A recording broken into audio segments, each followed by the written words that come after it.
Ok, alors rapidement on va parler de TPM, un prérequis donc de Windows 11 qu'a annoncé donc Microsoft. Donc on va expliquer rapidement ce que c'est que TPM ici, pas dans le détail mais en tout cas dans le fonctionnement, et pourquoi en fait vous en avez juste rien à faire en fait de TPM, ça c'est inutile.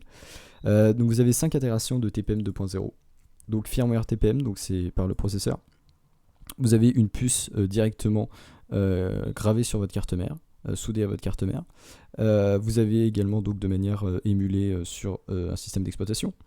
Ça peut être présent dans le chipset de votre carte mère ou encore donc dans un hyperviseur, donc par exemple VirtualBox, VMware. C'est pour ça d'ailleurs que vous a dit que Windows 11 pouvait être installé que dans une machine virtuelle parce qu'il fallait TPM d'activer pour installer Windows 11.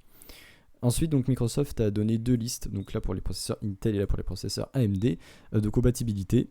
Ces listes sont fausses, vous ne fiez pas à ces listes. Il y a des processeurs qui sont listés où ça ne fonctionnera pas, des processeurs non listés auxquels ça fonctionnera très bien, donc vous ne fiez pas du tout à ces listes, c'est faux.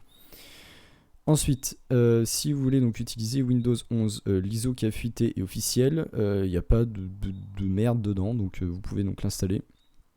Alors cependant, c'est une édition qui est sûrement pas mise à jour, c'est pas stable, donc globalement ne l'installez pas, restez sur Windows 10 pour l'instant si vous n'avez pas envie d'avoir de problème de compatibilité et des mises à jour qui continuent.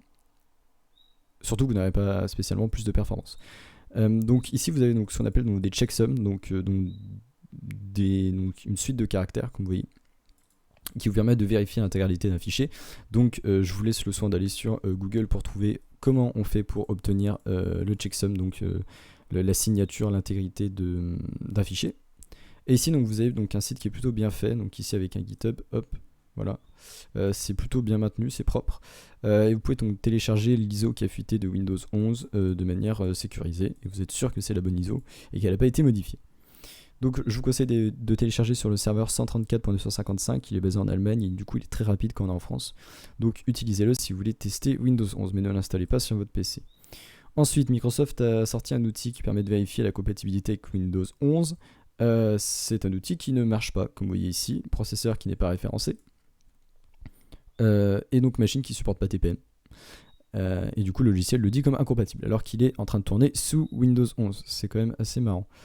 Ensuite, il y a quelqu'un qui a dit qu'en fait on pouvait bypass TPM, donc en plus d'être un prérequis absolument inutile, et ben on peut le bypass, donc c'est encore plus inutile. Donc pour être sûr qu'on peut le bypass, alors je vais vous le faire en machine virtuelle, mais du coup vous pouvez également le tester sur votre machine, sans installer Windows 11 évidemment, donc de tout simplement contourner. Donc c'est ce qu'on va faire ici, il faut tout simplement ajouter des règles dans le registre. Donc Shift F10, comme il le dit ici. Donc en France, hein, c'est plutôt donc Maj F10. Donc faites Maj F10. Ça vous ouvre donc le CMD. Vous tapez regedit. Vous allez dans HKey Local Machine, System, Setup. Et ici, donc vous pouvez ajouter des règles. Donc vous allez dans New. Hop, j'ai fait n'importe quoi. New, dword. Alors comme vous voyez ici, il vous dit donc d'écrire bypass TPM, donc le M sur un QWERTY c'est le point d'interrogation, check, vous mettez 7, 0, 1, 2, 3, 4, 5, 6, 7 et un 1. Ensuite, dword, vous ajoutez un autre bypass, secure, boot, check, 1, 2, 3, 4, 5, 6, 7, 1, et voilà. Vous avez donc là vos deux options, vous pouvez donc fermer ça, taper un exit ou alors vous appuyez sur la croix. Next, install, et du coup, normalement, vous allez pouvoir installer Windows 11 sans avoir TPM d'activer. Donc ça a l'air de plutôt avoir bien marché, sinon je pense pas que ça aurait... J'ai pas testé sur mon système, en tout cas ça a l'air de bien fonctionner. Et du coup, comme vous voyez, vous pouvez donc installer Windows 11. Dernier point rapide, installer. Actuellement, donc Windows donc Home ou Famille donc en France, une connexion au compte Microsoft est obligatoire. Du coup, utilisez systématiquement Windows 11 Pro, même si vous n'avez pas besoin des fonctionnalités du Pro, quitte à avoir des services qui tournent en plus. Tout simplement parce que vous n'avez pas besoin de vous connecter à vos comptes Microsoft, donc pour la vie privée c'est mieux. Bref, je ne vais pas rentrer dans ce débat maintenant, mais du coup, installez Windows 11 Pro de toute manière, peu importe ce qui se passe, aucune autre édition, surtout pas les éditions N, donc aucune édition, juste l'édition Pro et c'est tout, et ça fonctionnera très bien. Voilà, c'est tout. Donc globalement, TPM peut être contourné. Il y a plusieurs versions de TPM.